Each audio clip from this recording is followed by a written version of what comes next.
Hello.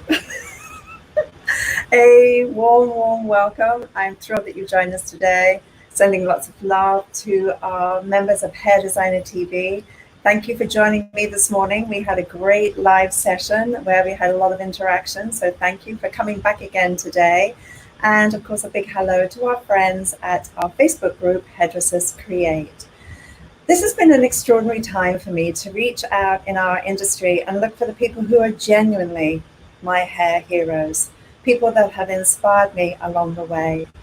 And as you know, if you dip back through past guests, you will see some extraordinary talent from Antoinette Benders, Ruth Roach, Danilo, oh my gosh, there's been so many, Desmond Murray, Damien, Mark Hayes, Nicholas French, who's back again today, and there have been more.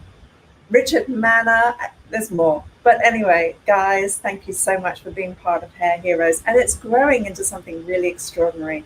And so not only do we have an amazing guest today, but we've got incredible guests coming along in the future. So this is what I'm going to ask of you.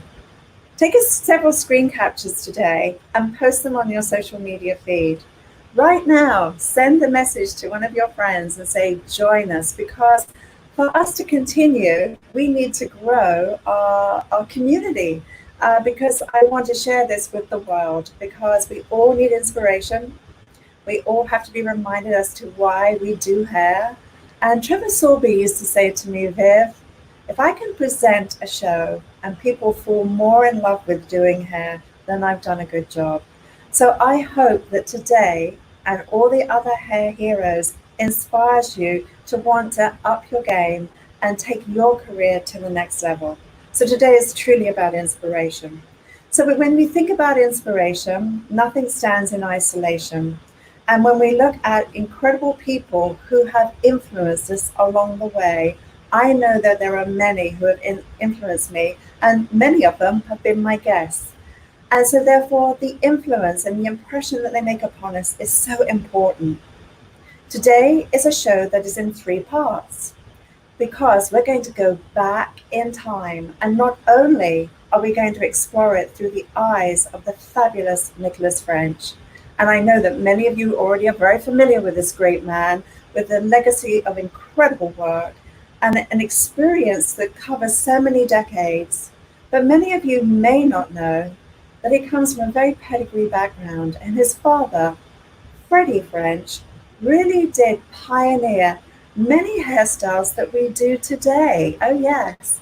So we're going to today focus on the very beginning of Freddy's career, and we're going to demonstrate 4 techniques for you today. Nicholas and I are going to share some ideas, and we're going to dip into the past, which is going to be absolutely amazing. So no matter where you are in the world, if it's coffee, tea, a martini, grab that drink, make yourself comfortable, and I hope you're going to enjoy this incredible journey. So I'm going to now change screens, and let's look at this amazing presentation.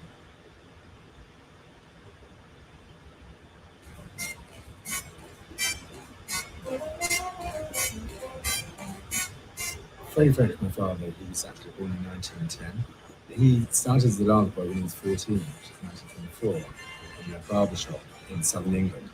And his job basically was to put the laver on the faces, and he got promoted to doing cutthroat shaves, and then he actually became a barber. He evolved into ladies' hairdressing very simply because a friend of his was very busy in another salon, and he said, can you come and do this woman's hair? And he said, well, I don't know if I'm going to feel comfortable doing that, but he did, and the woman booked him back. So he made the transition from barber into ladies' hairdressing, which was really cool. I think he knew he was going to be a groundbreaker because he always questioned what people did with hair. And he actually went back to an orphanage, which he was once at, and his job was to cut their hair for tuppence. And he gave them the penny back so he could develop new cutting techniques. In fact, he was the first person ever to do palm-to-palm hair cutting. And he developed that by doing free haircuts, basically. We came downstairs to have a look at all the archives that we have down here of my dad's stuff and my stuff, actually. And this is where I work from. It's like my studio. So off we go. This is really the beginning. You see all the magazines and stuff. So And these are all the old press books. Freddy's first real recognition was in 1938 when he created a hairstyle called design disorder. You have to understand, in those days, everything was uniform. Everybody's hair was set the same, all the clothes were the same, makeup was the same. What Dad did was to make it looser, teasing the hair and then cutting the hair and then pulling the hair back out again from the teasing, which left the same length, but it gave it that rather wonderful sort of movement in the hair, which had never been seen before. And this is his famous brushing technique, where he literally back brushed the hair and brushed it through. And you can see the way he's holding his hands to the brush, he held it in a different way. When I read things and I see things today, like, for instance, Vidal's autobiography, Vidal, dedicates a whole paragraph to how he was influenced and how he learned from Freddy with his brushing techniques and the way he looked at hair. And here's Vidal brushing with a brush, rather sort of similar way my father used to brush the hair. When I think of Freddy, my father, he really wanted to change the world, but he never realized he did. Dad had breakthrough salons all over the place, and they're very, very unusual. And the client went in there was a doorman, there was a chef that made lunch, there were plug-in phones, and ironically, I remember sleeping in a tinting cubicle, because in those days, when you had your hair coloured, you didn't want to be seen having your hair coloured, because it was all a sense of illusion, It's a hairdo with a view of London's Hyde Park for the beauty-conscious girl who visits the hair-drying salon of hairdresser French. Freddy was really ahead of his time in so much as everything, really. It was like he created a brand in his salons. He created new techniques, new ways of doing hair. He really freed up hair, so it looked totally different from anything anybody had ever seen before. Dad was an innovator in hairdressing products. You can see how it really translated to the sachets of shampoo, great names like lemon cream shampoo, plus egg shampoo, Bon Santé shampoo, which was like a sort of dandruff shampoo. So this is all the sculptures that he used to create with paper mache for the windows of the salons. He didn't really like photographs of hair actually in the windows, so he likes to just give it a sort of really creative take. You see these startling figures in the window, and you wonder if the man who made them can create a bit of beauty out of your hair. And that, at any rate, is the idea. French of London's day, Freddy French, we used wigs and hairpieces all the time. But Dad, again, he took it to a different place. He actually branded a whole line of wigs and hairpieces. When you make a wig, basically you have like a lace foundation, okay?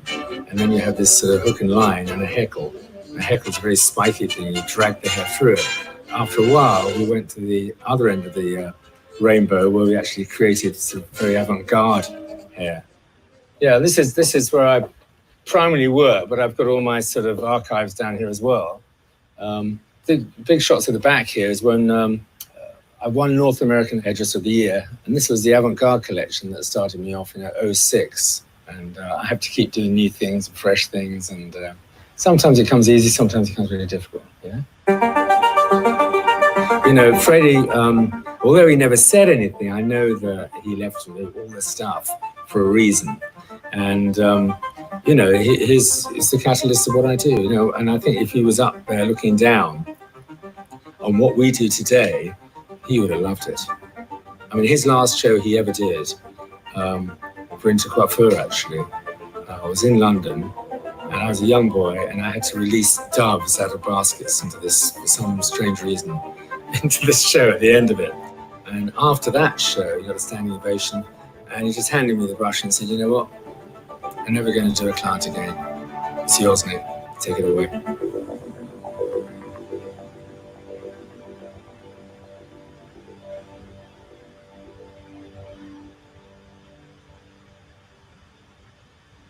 Isn't that amazing? So I would like to bring on my fabulous guest, Nicholas French. Hi, Nick. Hi. You look fabulous in your, is that pink? Yeah, it's a sort of, I'm in Palm Springs in 119 degrees of heat. So this is my sort of Palm Springs pattern. Probably play havoc with the screens, but there we are, Very Trina, who lives around the corner when she's here, So, well, I think only real men wear pink. Well, it may be in the hundreds where you are, but it is, I think, close to 100 where I am today in New York, and it is so humid.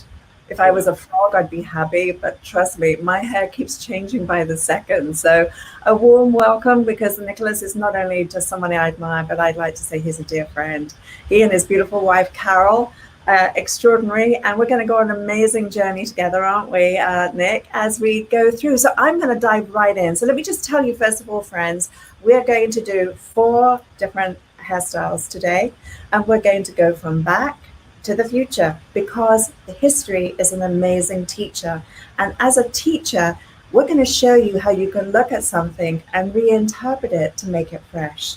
So whether it's that client just sitting in your chair that's like, oh, I'm tired of that look, and she's looking for just a tweak, it's amazing how just small things can make a big difference. Even a parting move somewhere else can be pretty amazing. But I'm going to go back and we're going to thread through Nicholas's career, which is threaded through his father, because not many of us can say, well, my father taught me that, and my father was there when it actually happened. So we learn now through all these different platforms, but isn't it great to go to the source and really learn? So Nicholas, your father was pretty amazing. What was it like to follow in your father's footsteps? Well, it was actually, Viv, it was very intimidating, because when I went to school, I left school about 1965, and I went to my dad's salon very, very young, and it was very tough, because at that time he had about 27 hair salons. He had his hairstyles in Vogue and all the big magazines, and travel around the world. So, you know, it's a bit intimidating for me to be in there under such pressure to live up to who he was, and what he was, and you know, where he was in his career. So it was a tough journey, if you will. And then let's talk about your father in terms of his fame and how he actually began his career, because that's quite an amazing story. If you could just sort of start us off with how old he was when he started to get into hairdressing. Well, in those days, when he started in the early 1920s, you have to understand there are 3 classes going to work. There's the working class, there's the middle class, and there was the others, the rich and famous. And so they all had shades, the working class, so like 4:30 in the morning, and cutthroat shaves and all that kind of stuff. And Dad was a lather boy when he was 14, and his parents really couldn't look, hadn't got the money to look after him. So he lathered his way for a year or so. Then he got promoted to hot towels, then he became a barber, cutthroat shaver as well. And that's how he basically started, as a very, very young barber, if you will. Then after that, a friend of his in the ladies' hair salon was very, very busy. So he said, come on, Freddy, the woman only wants a short back and sides, that's all. She's got big ears, but don't worry about it. And my dad had been experimenting with new ways of cutting hair, and that's where he discovered palm to palm. So, and he did this lady's hair, and she loved it, and kept coming back and coming back and coming back. So that was the beginning of his career as a ladies' hairdresser, because in those days, late 20s, there were very few ladies' salons. The servants did the rich women's hair, and they were trained by door-to-door hairdressers to train them. So it was quite a different world. And then the salon, as it was, really didn't come into being until sort of very late 20s, early 30s. And that's when Dad actually crossed the channel to Antoine in Paris to try his luck there, and so he was always on a learning curve with ladies' hairdressing, but he desperately wanted to change it. And I think that was so your father was 14 when he started doing hair? Yeah. And how much did he make a week when he was doing that? I think he was on about 2 shillings a week. 2 shillings a week. And how do we convert that to today? When I started with House of Scenes in 66, 67, I was on £10 a week, which is about $15 in those days. So that's another. But I mean, it was very, very little. And he lived on the top of a salon. He slept on the top of the salon, on the rooftop where there were like sort of tents and stuff. It was pretty rough. And he wasn't very educated at all, you see. He could just about read, but writing, he never wrote me a letter ever in his life. You know, He never wrote a letter. So are you saying he was illiterate? Yeah, he couldn't write. He couldn't write. Now, we don't want to jump ahead too far, because today we're going to be focusing on the 1920s and the 1930s. And in our next show, we're going to go through the 40s and 50s. And in our final show, we're going to jump into the 60s and then move on from there. But just to give our friends a little tease, your father built an empire. And I remember you telling me that he had a chauffeur-driven car, yes? And your mother went to Paris and she had her clothes designed for her, couture designed for her, yeah? And your father built this empire, and yet I remember you saying to me the only thing he could write was his name. Yeah, it was, and he was very creative. He was a great artist, but you know, we never had a car. We all lived in one room in a council flat. You remember what they were like, but my dad had to get a council flat in Chelsea, which is very high end, and everything he did was very, very, very classy. You know, even when his poor days, his shoes were handmade suits. And I said, you know, Dad, when we're getting a car, I said, only when I can afford a chauffeur, because he didn't want to drive, and he never drove in his life. So he had the same car as the Beatles had in the 60s, the Austin Princess stretch limousine, you know, Austin Princess limousine, and it was pretty amazing. Talk to us about these. We don't want to say too much about this period of time, but just a little tease before we jump into the 1920s. Yeah, well, this is really a bit later on, but it shows you you know, Dad only worked with a brush, and he did all this with a brush, with like a Demlin brush he had, and he was always very he was really the forerunner of casual hairdressing as such. And Vidal Sassoon used to be annoyed when he went to see my dad when he was Vidal was about 17, and watched my dad work, and people used to laugh when he styled hair, because he wanted it to move or appear to be moving and appear to be very, very you know, different, if you will. And this just shows you two examples of his work and how he takes it to the next level. And I love the one where it's sort of tucked as a bob, because to me, I know it's a bow, but it almost has a feeling of a samurai warrior. So we could so easily look at this and think, where could I take that today? And I think that's the genius of your father's work, that it withstood the passage of time. So today, my friends, we're going to start off with the 1920s, and we're going to demonstrate to you something that is going to take a 1920s look and give it a today's spin. But when Nicholas and I were looking at these images, the two arrows pointing to these hairstyles, I thought, oh my gosh, that is so wicked and so edgy. The one with the little kiss curl at the forehead, and I love the braid and the folded around. I think they're very inspirational. What do you think, Nick? Yes, because I mean, this is a revolutionary time. You know, the bob was really invented to demonstrate against not having the vote for American women, and they cut all their hair off as a sort of mad gesture of, you know, look at me, I've cut all my hair off, because everybody had long hair in the 20th century. Then it developed into this exciting period where it was the emancipation of women; they could do what they want.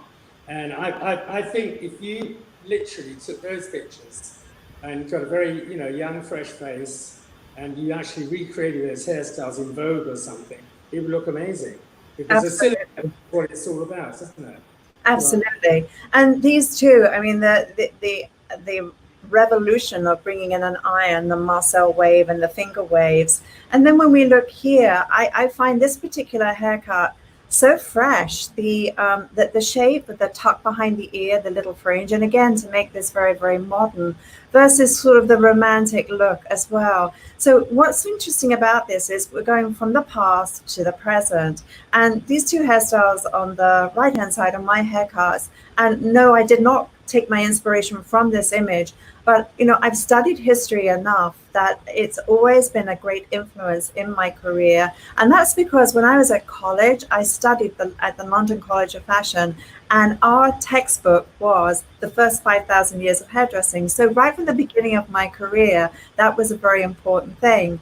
So as you can see, as we're morphing through here and we're looking at these images, we can see that when you go back and you take the inspiration from the past, but give it a fusion of today, it becomes really quite fascinating. Nick, what do you think of this particular look? I mean, it could be today. It could be today, actually, if you think about it. It's Two things really differ from that period to today. One is products. They didn't have any products. All they had is pure alcohol setting lotion. And two is the style of photography and makeup and everything else. And if you took all that away, you could think, ooh, this is quite interesting, isn't it? It's quite a modern face, I think, you know? Yeah, and then when you look at this, of course, the famous Louise Brooks and how this classic hairstyle, this at the time was extremely revolutionary, wasn't it, Nick? Oh, yeah. I mean, this was like, you know, right in your face because everybody had long hair. So you really stood out, I mean, hugely if you went somewhere. Wow, what's happened? You know, it's like, because 99% of women had long hair. They didn't have it cut. And I bet you that these guys had it cut by a barber of some kind or whatever, because, you know, ladies' hairdressing salons didn't really have haircutters in there. It was all very much styling of the hair and a bit of colouring. And, you know, it wasn't really as we know it today. So it was very, very different. But it was done in cubicles. And I love your reference to the bobs and sort of logs. And if you look at it, I mean, you know, the silhouettes and everything have just expanded a bit today, or the hair's loosened out, because the products I had in those days are very, very harsh. So the hair looked very sort of, you know, looked very sort of gritty. And, you know, you can feel the grit in the hair, couldn't you, or whatever. So it's a much different more today, but very similar sort of silhouettes, and, you know. And I think that's where it's important. When I show you these images, you can see that the geometry is still there, the bob line is still there, but it's kind of the little places where you can add some personality, whether it's an asymmetric fringe, whether it's the V shape in the nape of the neck, or the, as Nick said, the products that you use that make it so interesting. So what we're going to do now is, before we get into our hair demo, I just want to share with you something really cool, which is where we're going to go again back to the future so that you can really get your inspiration from this particular film, which is part actually of a film that Nicholas and I made, and it lives on Hair Designer TV, and it's called 100 Years of Hairdressing. So this is all original footage, and again, it's an incredible source of inspiration. So let's just take a look.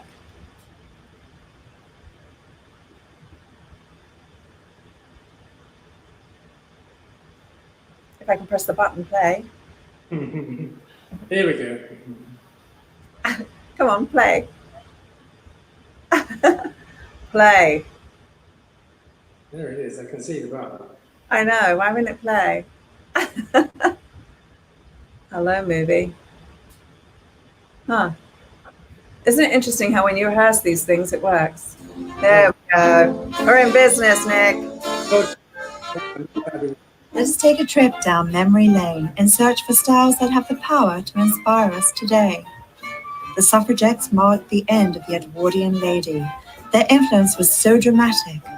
The woman's image would change forever as women fought for the right to vote. It almost goes without saying that a well-bred woman does not dye her hair. Isabella Mellon, 1908. This political climate had an enormous impact on fashion, in keeping with women's new emancipated lifestyle. For the first time, this social freedom gave women a measure of financial independence, which they had never had before. In 1910, hair began to deflate, as women were liberated from corseted restrictions and would never turn back. The 1920s was also a time of great social change, and women continued to rebel. They drank cocktails and smoked. After the First World War, a few brave souls bobbed their hair, which was considered an outrageous hairstyle. Others, not so courageous, turned theirs under to make it look as much like a bob as possible. A bob was a daring new thing, undoubtedly a manifestation of the emancipation of women. But it had been 100 years since women cut off their hair, and the decision to take such a irrevocable step was not an easy one to make. It rested with the film stars to lead the way. Before the birth of the female salon, women rushed to the barbershops to have their long locks shorn off. Hair was cut short in styles which were easy to manage and maintain. Crops, bobs, shingle cuts with shaved hairlines to make the neck appear longer. Skirt lengths rose, dress shapes became vertical, streamlined and boyish. These were radical styles after an era of puffed up pompadours. The demure woman was now sporty and dashing. The looks created by designers demanded a compatible body shape from women. Slaves to fashion, they dieted and drugged themselves to achieve the required ultra-thin, flat shape. A decade before, the bust was the erogenous zone, and now it was the legs and the ankles that were daringly exposed.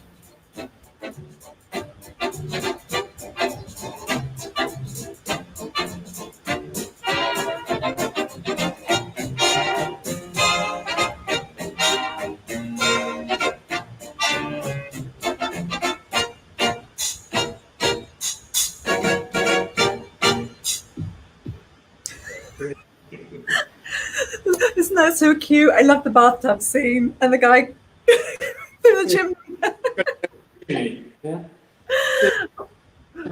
But what's amazing is that, you know, how the birth of the barbershop, because before women had their hair done privately, it wasn't a public affair, their maids did their hair, the fact that they radically cut off their hair, which is part of a big social movement. And I think what's interesting is that throughout history, some of the most dramatic fashions have occurred through social change, whether it be war, famines, droughts, whatever it may be, the coronavirus. There are changes that take place because society pushes that change. And I think that when you study the history of hair, then when you're working with a fashion designer, or if you're working on any kind of creative project and someone says, let's do a nod to the 1920s and then bring it into, you know, something futuristic, you have reference points that end up being a map to take you on the way. So I think it's really very, very exciting. And what a time to grow up in the business. So what we're going to do now is I'm going to show you this cute little haircut that I did. We're going to take it very, very fast. And then we're going to actually get into the demonstration so that you can see this really cool technique. And let's get started. Yeah, fabulous.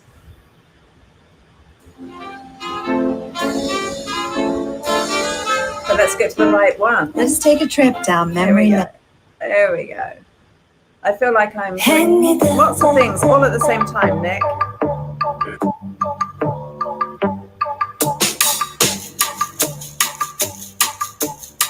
The inspiration and technique for this hairstyle really is inspired by the 1920s, the way that I'm chiseling into the perimeter shape to create softness.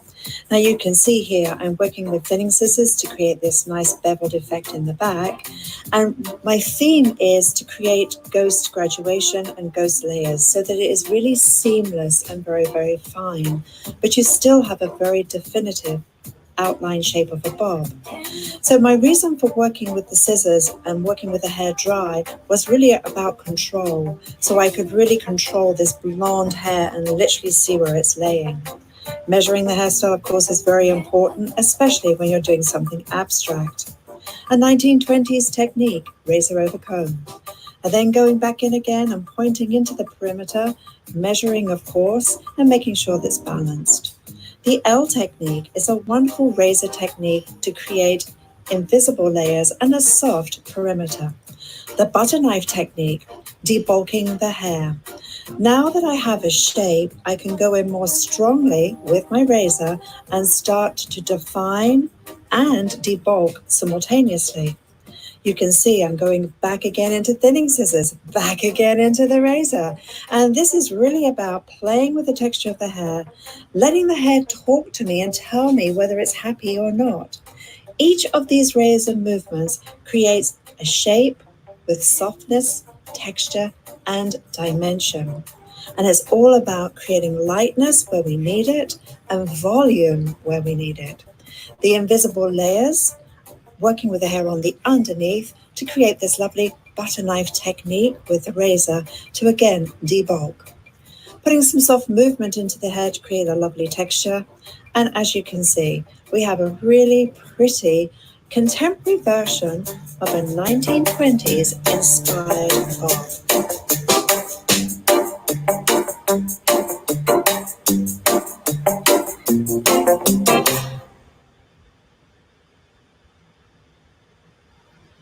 Yeah, that's great. Beautiful.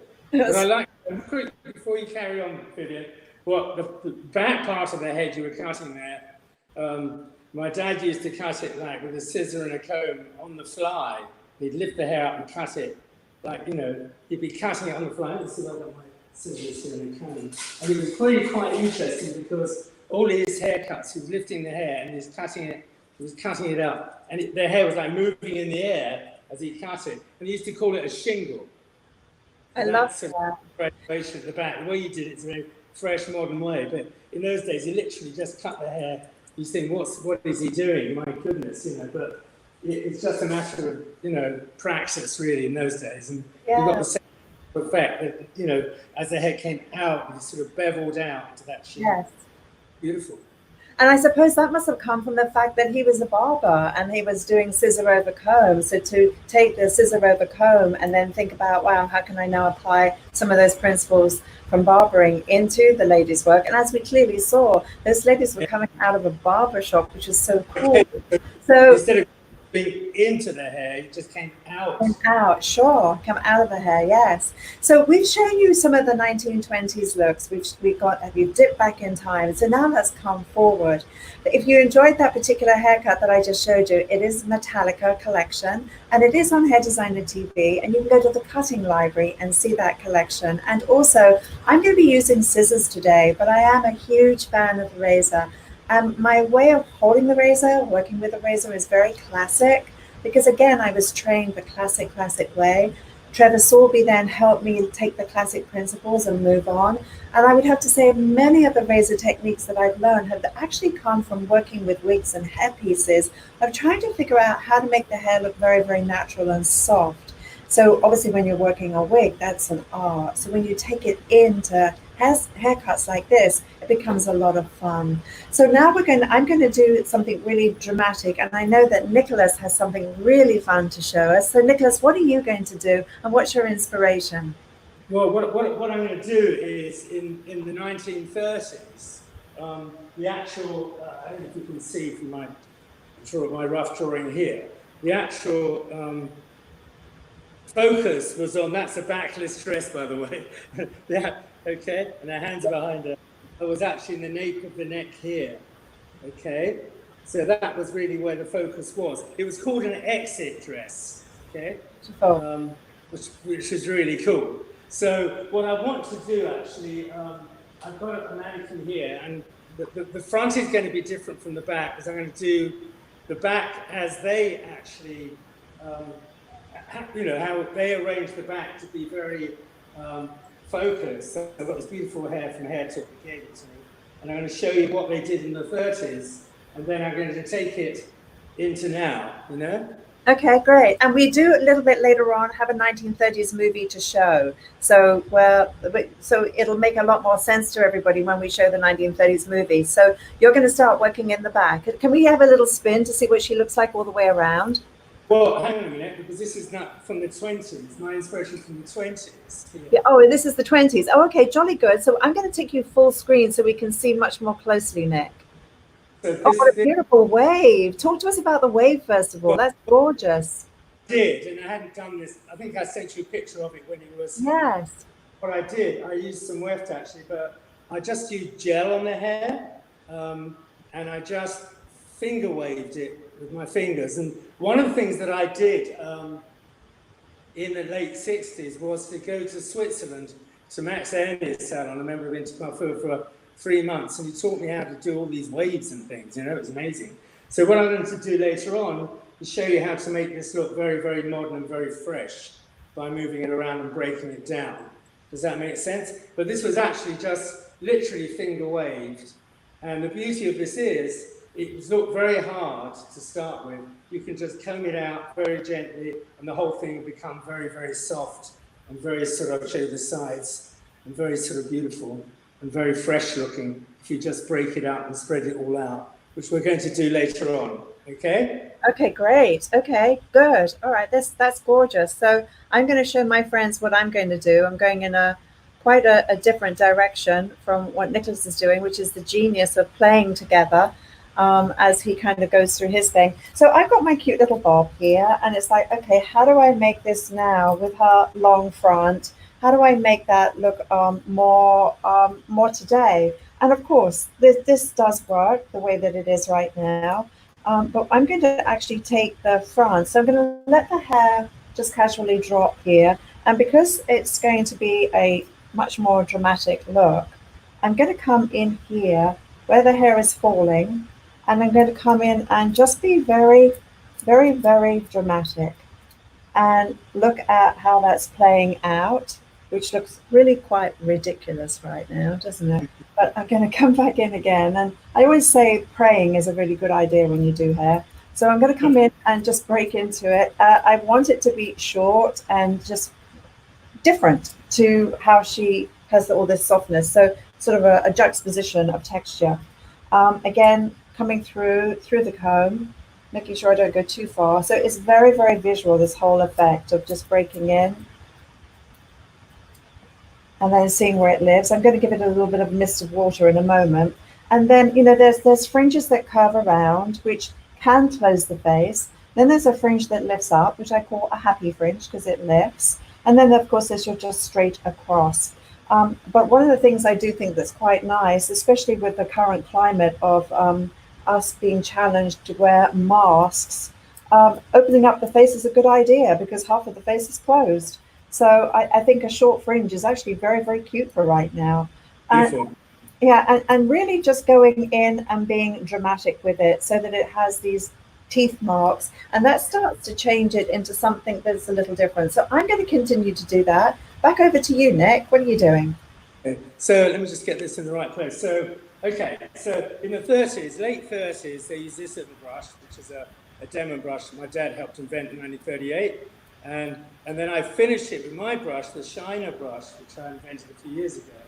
And what they did in the 30s was interesting. I studied this. They did the hair like scallops. So basically, they would take a piece of hair, like a ponytail this at the bottom, okay? And then they, with their fingers, they would grab their hand and just get you in the screen because they keep going in and out.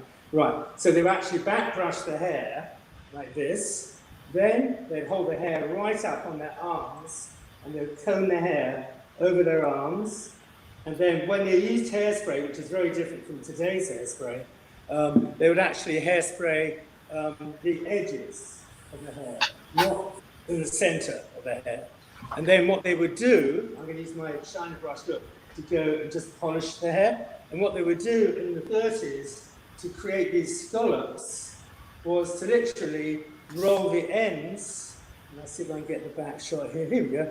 They roll the ends, and then go over here, and roll the hair up into the center like a C scallop, like that.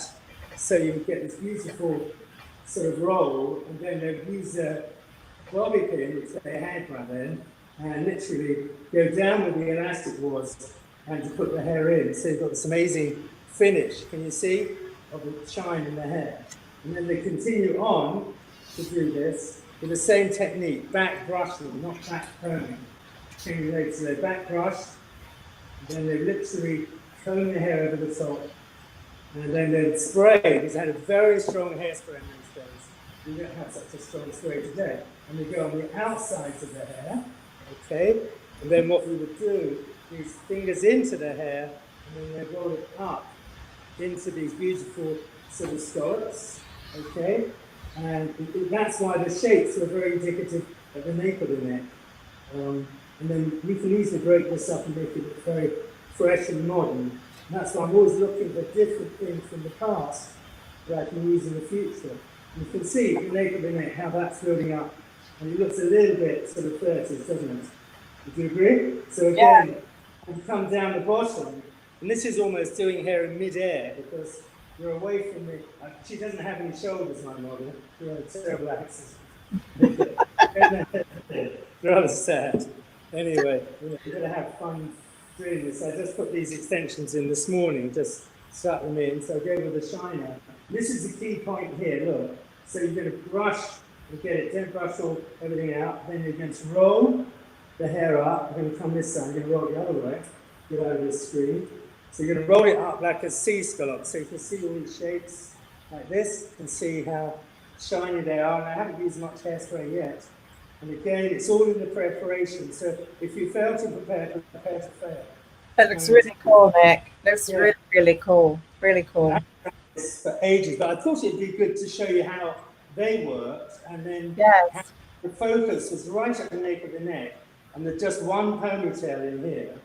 And they used hairpins, and they pinned it absolutely by twisting and pinning almost in midair, and then they twisted the pin around so it would just hang there. And it's just insane what they used to do just to build that up. Now I've got to, so if you look at this just very closely, I know you want to get back into your thing. So you can see if they did something like that at the back, look, the focus would be on the back of the head. And then they used to put nets on, which was really cool. You know, like I would, if I was doing this in a modern way, I mean, it's quite easy. I would literally just do a knot at the bottom here, and I start tying all this up, you know, to the top to hold it together with its own hair, you know. And if you wanted to make this, see, like that, that's holding it together. I'm knotting with the hair from the bottom to the top. Now, if I wanted to break this into today, okay, let's go the other way. What I would do, literally, would be to, if I put it closer, you can see it's quite clean without anything happening. So if I wanted to make it today, what I would do is literally just with my look, just bring out tiny pieces of hair like that to make it more casual looking. And that's all you need to do, really, because you can learn so much from these wonderful, wonderful hairdressers. And they have this very heavy lacquer. You can see how once you start deconstructing, you get this lovely designed, disordered look. And even pieces like this, you can come inside, lift the hair up, twist it out, and just really pin it further up like that, and get in there something different, and leave some smooth hair in here. Yeah. So look, you know what I mean? Really cool. Really cool. So while you finish up that back, and I know you're going to go to the side, let me just show our friends, because I've finished my hairstyle. I've got obviously just a cute short little front here that's very chopped into, but what is important is it's like show me the money. It's that kind of thing. It's massaging the hair and just having it be just a little bit more textured. It's not like a scrunch. And I just put a little tiny bit of water in there just to hydrate it, just to give it a little bit of movement. So yes, it's had an iron go through it. And yes, it's got that nice sort of classic bob. But as I say, just by going in and doing something quirky with the fringe, it just takes it to a whole nother level. And back in the day, obviously women weren't coloring their hair. So it was much more of the natural color. It hadn't really come into being. If anything, women were actually more into perming their hair to get the curl and the texture.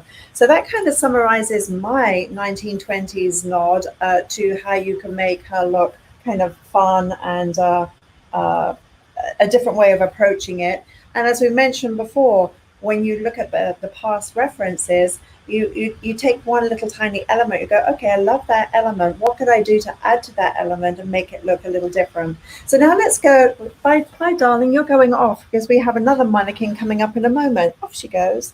So Nicholas, tell us, we'll just finish up with what you're doing. So just tell us about how you're going to integrate the sides into the back before we go into our second look. Yeah, it's the sides. I really love different sort of looks to it. And, you know, when we were talking about width in the hair, I thought it was quite interesting to get it back. So what I love about this, if I can make this very light and airy, perhaps I'll do something and I'll spread all the hair out so you can get from yin and yang, I call it. So you can see from this beautiful hair here, I can actually get all this spread out. So I'm going to spread it all out around the head and just have these sort of loose, slightly textured waves, and just leave in, I think, the strongest wave, just bring a bit out in the front. So you can actually, it's very diverse because this is very sort of full, isn't it?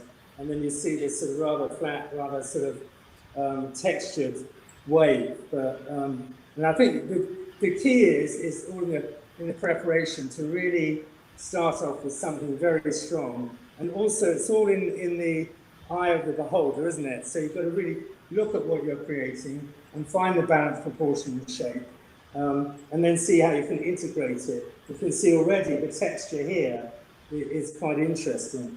And I don't mean in the wrong way. You know, when we used to watch people... It's really pretty, Nick. It's really nice. So you know what we're going to do? We're going to show our friends a cute little video from the 1930s, and we'll let Nick finish up with his magical creation that he's doing. So we'll come back to that, and then we'll go into our next demonstration, which is going to be super cool because we're going to go into... I'm going to show you actually how to do a Marcel wave, which is going to be a whole lot of fun. We're going to try, at least. So let's take a look at...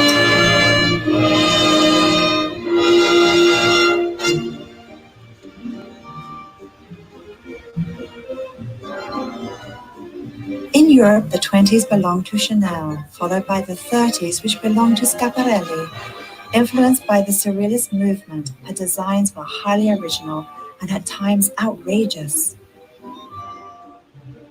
In America, the power of the movie industry was in full swing, reaching the mass. Mae West and Jean Harlow were women made in Hollywood, blonde bombshells that dazzled the cinema crowds with their voluptuous glitter. Stars like Dietrich moved away from the androgynous look and became elegant, glamorous, and sophisticated. Dietrich made popular the fine arched eyebrow and heavy bold lips. Hairstyles and hats had to work together. Long hair was dressed into a roll so that the hat could be secured with a pin. Not only a mark of status and respectability, the hat also worked to balance the padded shoulders. The dress lines were slung open as low as the waist and the hip line, making suntanning popular, showing off the exposed back. Hairstyles complemented this with a focal point of design being in the back of the head, and the bust remained flat and forgotten as it did in the 20s. Wow, terrific.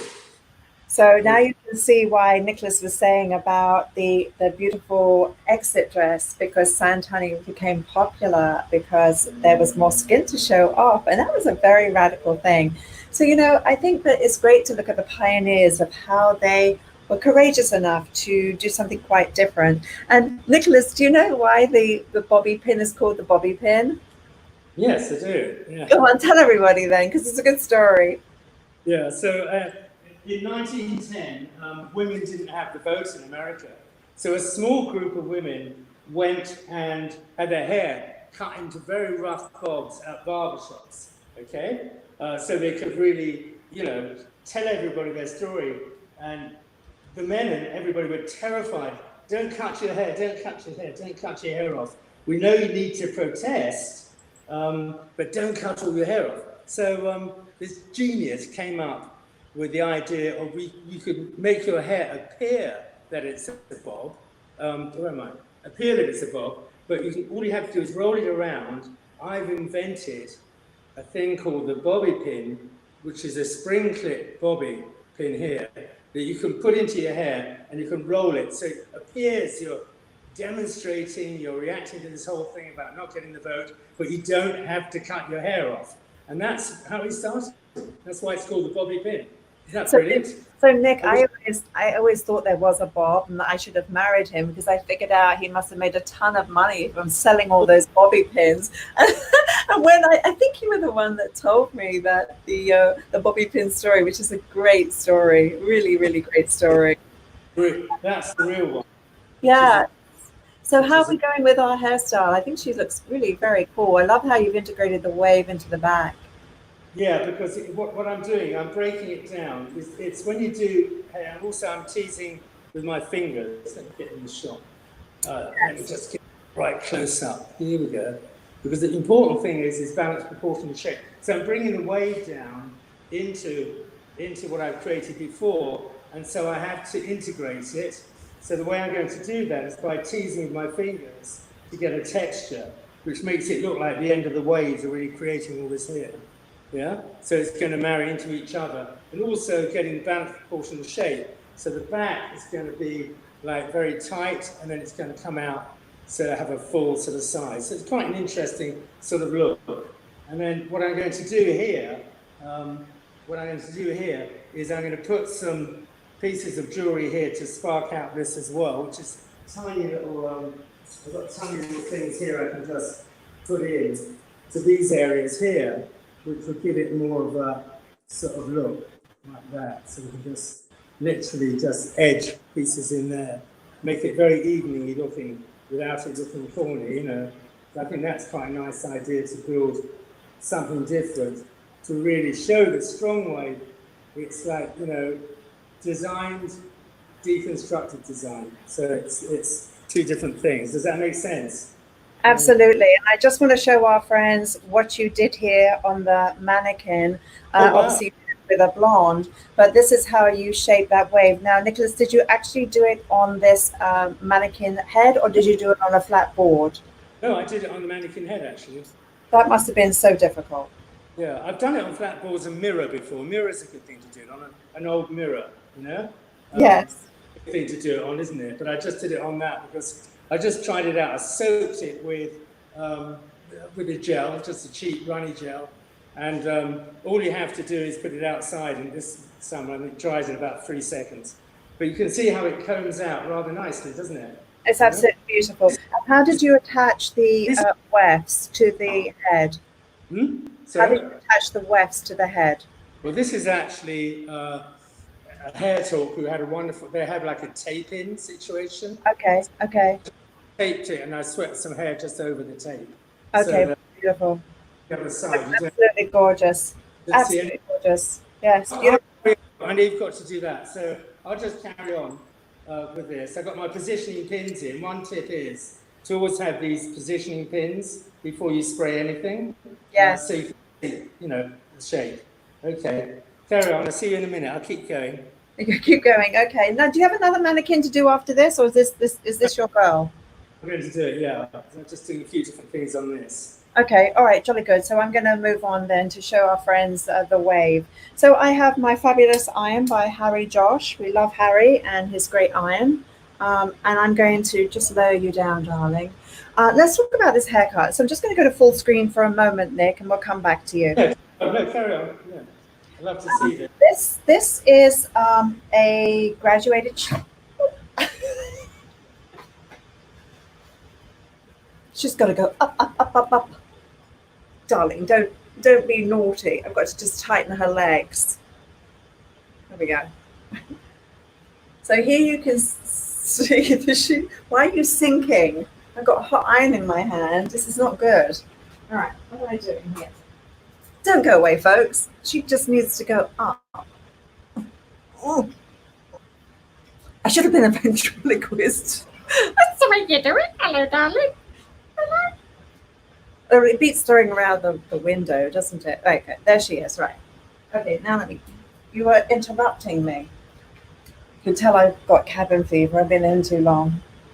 Okay, so what we've got going on here is our little tight graduation.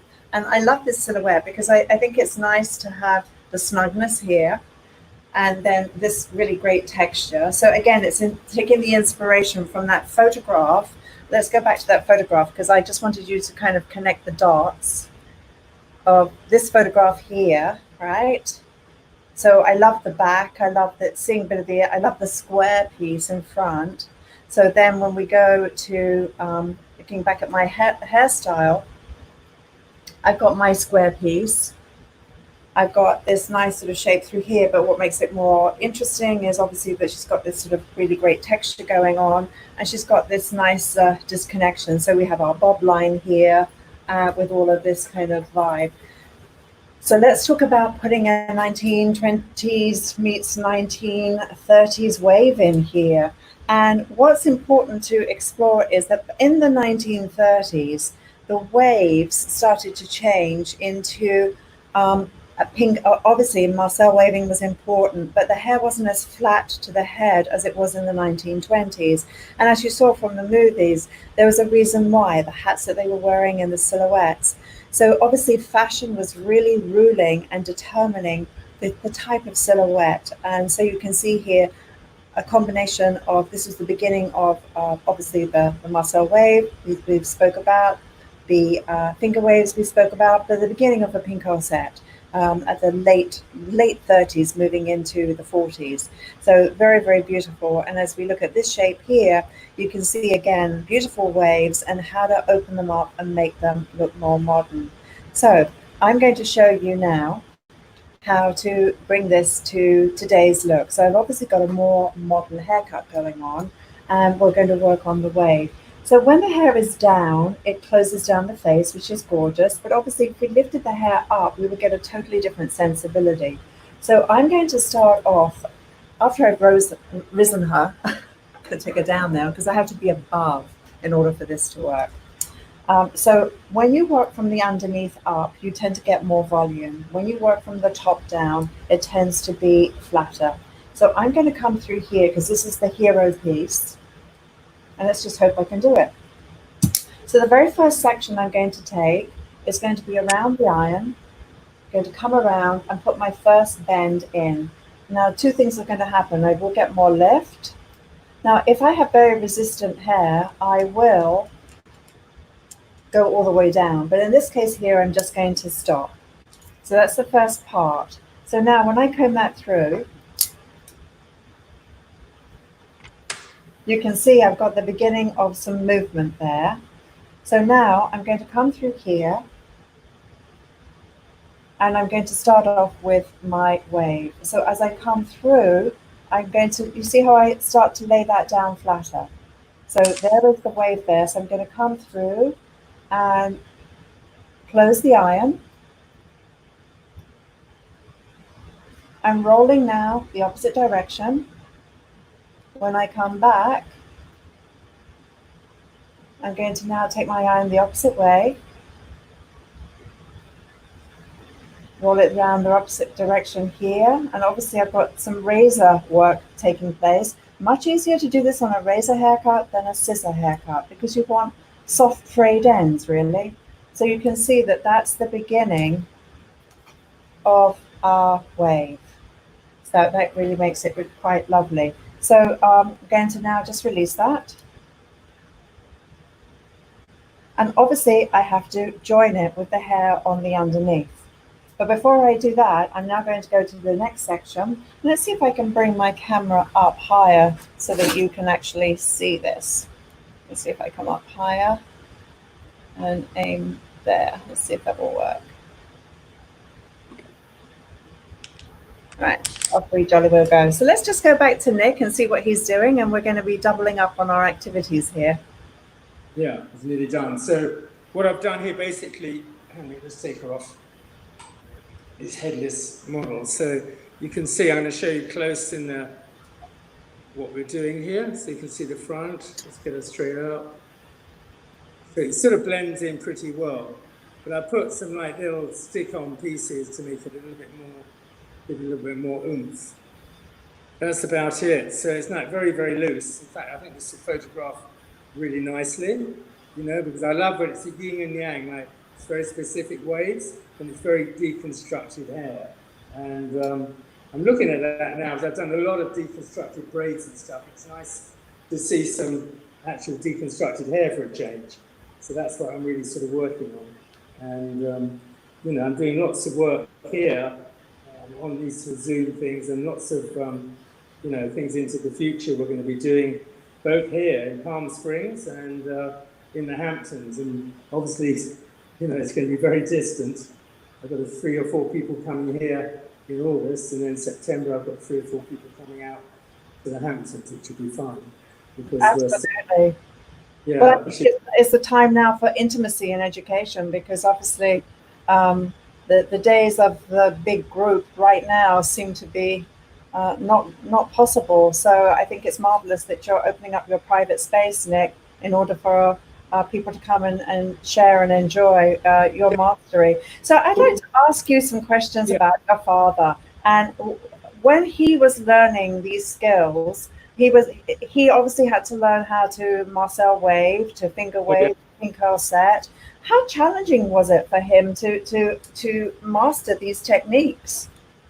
Well, it was very tough. I mean, you know, the Marcel waving, I mean, I asked him when I was about 12, I said, can you show me? He said, he's got a year. And until the day he died, he had a burnt nose because he used to put the Marcel in an open fire, basically, capellestro, and spin it around, and then he'd smell the heat on the actual rod of the irons. And there's a specific smell that was the right temperature, can you believe? So, and he did that all the time, so he could really very quickly, Marcel, wave the hair before it lost its heat, you know, which is fascinating. But and so he had to learn all these, like, you know, the shingle was handy for him. You know, he went to Paris to be, before the war, to join Antoine of Paris, the Polish hairdresser. And they gave him 3 models. And the first one had long hair, so he cut all the hair off, not knowing that was a chignon model, the long hair model. Oh my God. So then he had the medium length, and he cut that. And then he came to go with quite shortish hair, and they kept shouting at him, you know, the chignon, the chignon. Then he suddenly understood, and he made her hair look long somehow. And that's how he got the job. But he couldn't stay there because he didn't speak French, and it was all very challenging, you know what I mean? So, but he was there for about a couple of months, and he loved it. He was very different. He was always up for a challenge, to do something nobody had ever done before, and to take it to the next level, you know? Yes, absolutely. So what I'm doing here, guys, is I'm trying to walk this through and connect, and I'm trying to show you, this is a little difficult to sort of show you. I'll turn around in a second, because I want you to see that I'm walking the iron to the right and to the left. And that's basically the idea of a wave as you walk it through from the left to the right, so that you start to get this nice movement coming through into the hairstyle. As you can see, it's starting to happen. So as I mentioned before, when you have layers in the hairstyle and you have a razor effect, you've obviously got to work with that texture, and then just sort of gently feed it out, which is very, very important. And just, as I say, just coming through here, just making it look very, very soft and very nice. So the principle of the Marcel iron is that when you're holding it with the bar at the top, and it's held this way. And so that when you're going to go through and you're going to work through the hair, just to show you this front part, you're going to come through and you make your shape. And I want to make sure that I'm walking it down here. Then I close and I wrap the iron around the hair.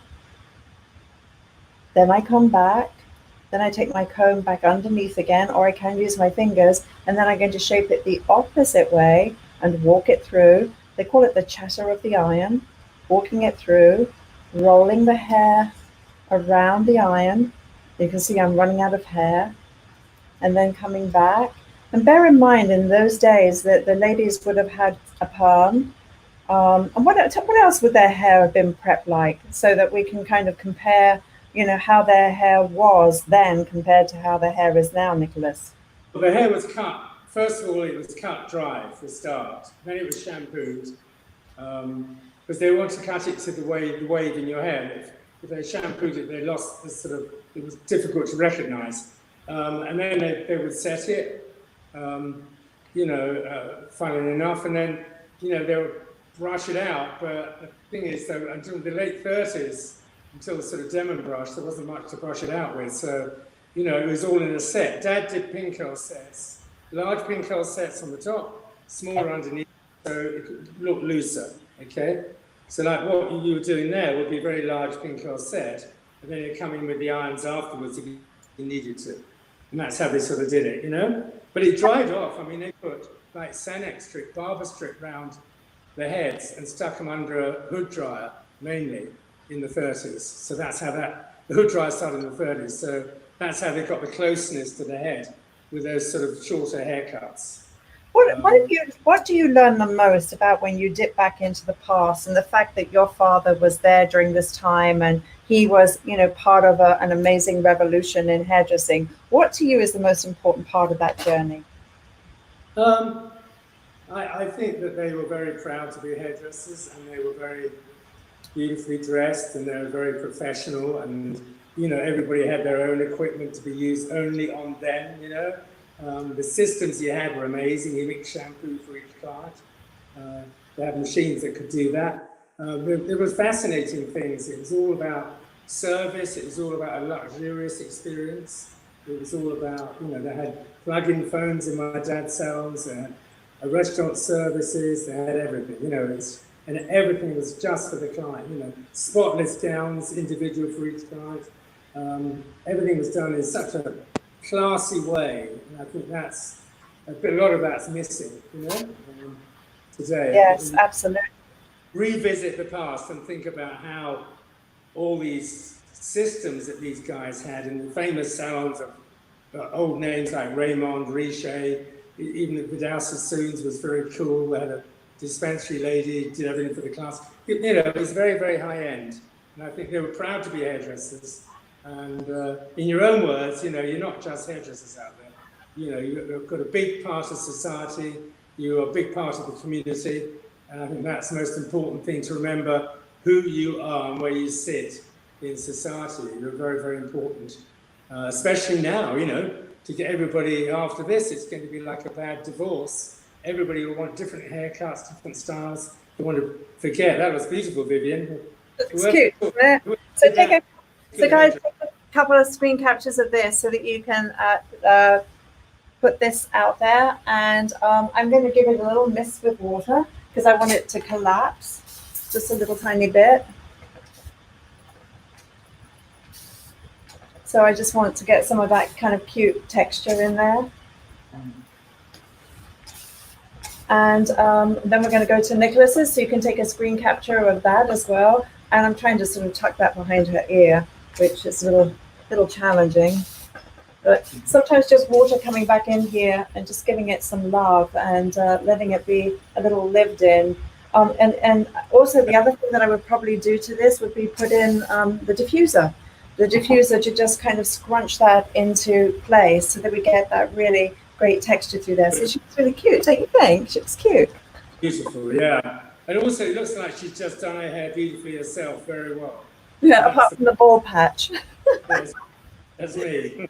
Yeah, so let's just bring that down. So regarding what we're sharing with you today, the wonderful dip from the 1900s right the way through to the 1930s. So we visited 3 decades talking about the fashion and the power of how it influenced our life and how we can today take that and make it sort of a little bit more modern and fresh. So I think that's kind of cool. So let's just go to one more, take a look at Nicholas's look, and let's just see her finish, Nick.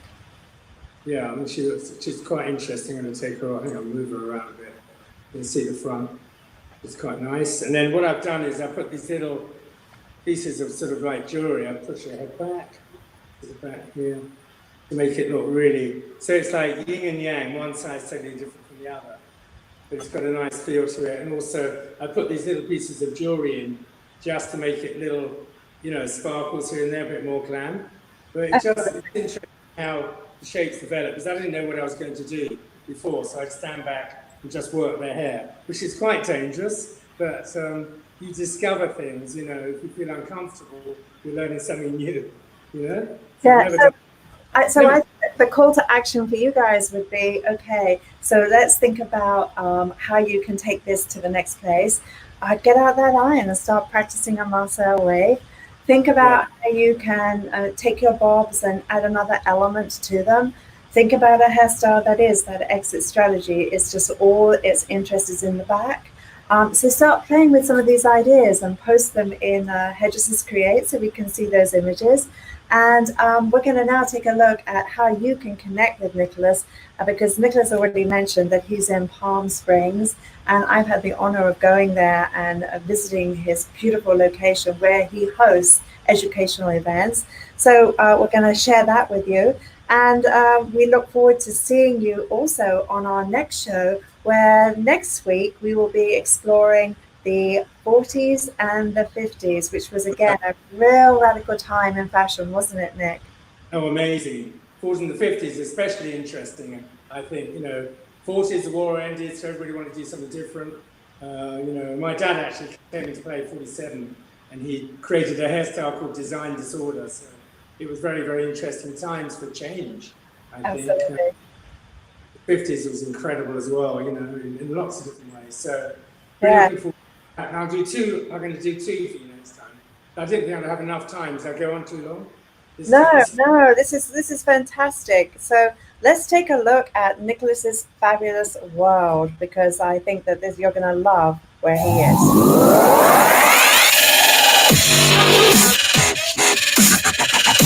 The next level is as high as you want to go. We sit on top of a mountainside, looking down on this amazing view, and that's the starting point to your future.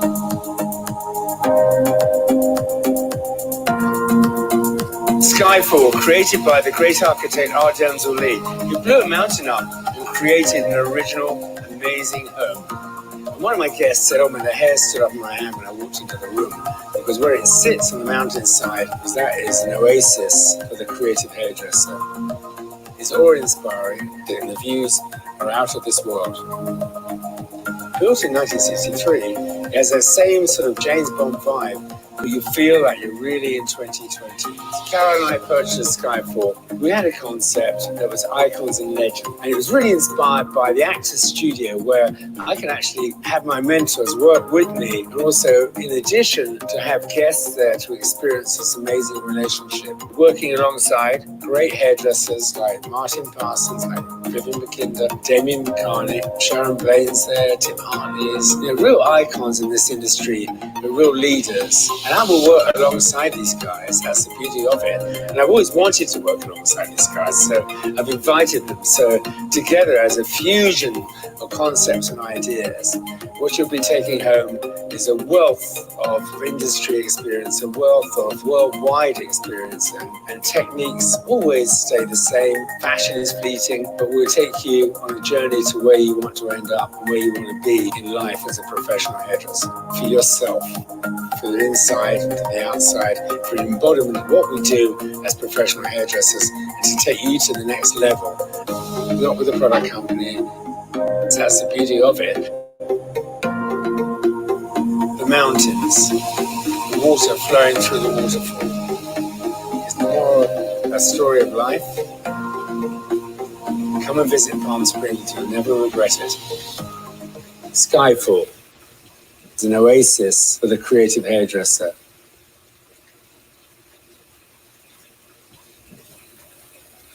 There you go. How cool is that?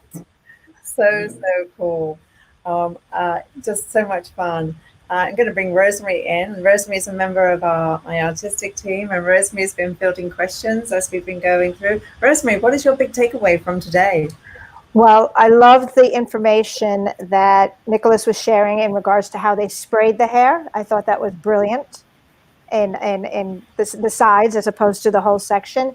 And the fact that you're taking something so classic and so beautiful, both of you, and making it current in today. So, everyone that has been on the site has shared how amazed they are, how much they love you guys. They love the techniques and all the wealth of knowledge that you're sharing. And of course, The History of Hair is my favorite film. That's what I keep talking about. So. Yes, yeah.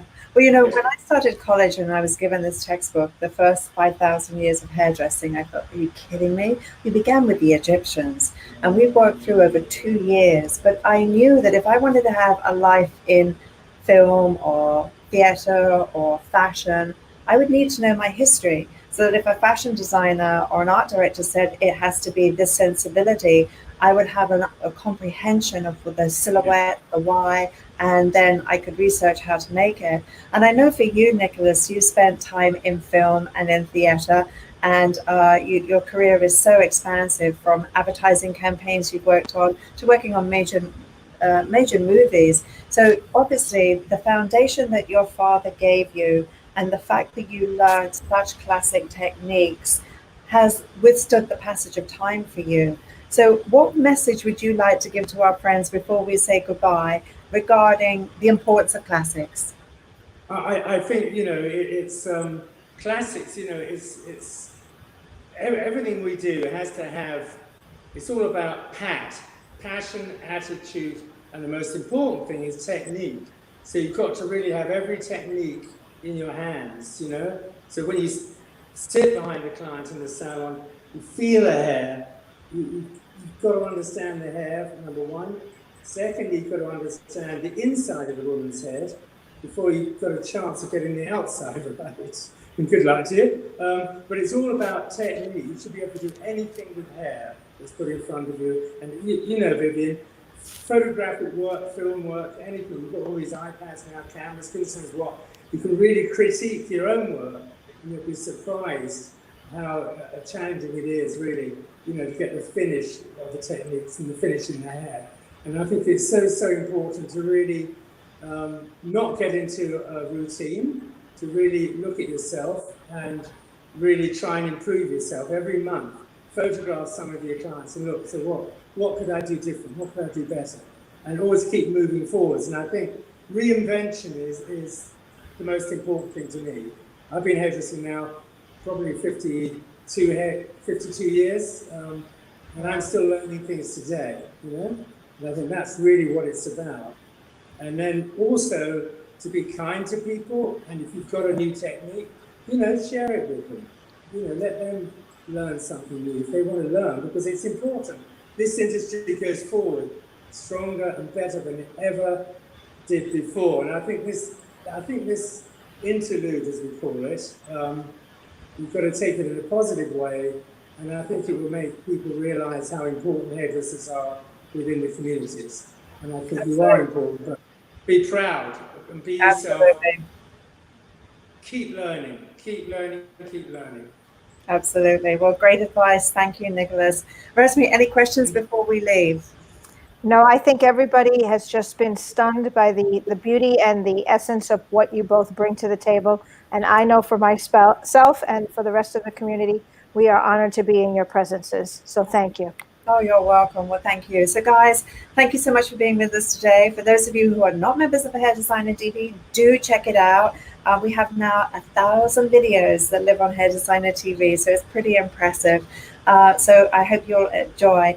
Please also check out Nicholas French's website, Nicholas French, and go there where you can get information on how to contact Nicholas and work out how you can either go to Skyfall or go to his beautiful residence in the Hamptons, which is New York, and do more of a private, intimate time with him. And I think that's what it's about. And I think that if we can, in any time of difficulty, see through the crisis to opportunity, we can then look back and say, you know what, it wasn't easy, but if I hadn't had that experience, it wouldn't have shaped me to the person I am today. So I pray that you'll all be safe, that you take great care of yourself. And the thing I want to say more than anything is be proud of your craft. And in that pride of what you do by you adding value and beauty to other people's lives, stay humble. Stay humble and stay gracious to learn and be open, but be proud of the craft, because if we all unite to deliver our very, very best in love and compassion, we will be worth more. And together we are strong, but individually we are weak. And if there's one thing that my guests have shown, well, actually there's several things, but beyond their obvious talent, is their humility and how genuinely humble they are about some of the challenges of doing beautiful hair. It ain't easy, but the surprise is that a master makes it look easy. So be safe, take care. Thank you so much, Nicholas. And I look forward to next week when we dive into the 40s and the 50s. So tell all of your friends, the 50s, the 40s and the 50s. Tell all of your friends what we're doing, and we'll see you back here next week. Thank you, Rosemary. And Love you all. bye for now.